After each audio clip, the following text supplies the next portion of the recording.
Brigade Al-Qassam meluncurkan serangan 20 rudal ke Tel Aviv saat warga Israel merayakan pergantian tahun hingga suasana berubah menjadi mencekam. Kondisi itu membuat Tel Aviv terbakar membara hingga langit mencekam lantaran dihiasi petasan dan rudal musuh. Dikutip dari Tribunnews.com, serangan itu terjadi pada menit-menit pertama tahun baru 2024.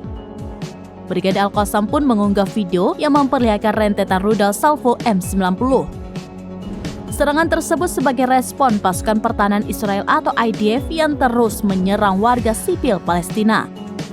Kondisi itu membuat sirine alarm berbunyi pada Senin 1 Januari 2024 dini hari. Dari video yang beredar terlihat langit Tel Aviv dipenuhi dengan kembang api dan rudal.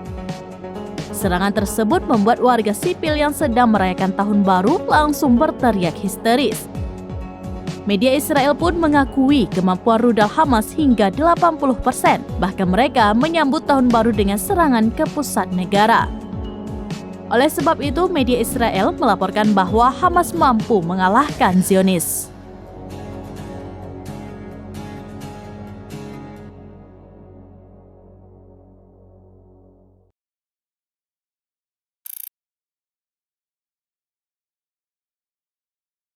Download Tribun X sekarang, menghadirkan lokal menjadi Indonesia.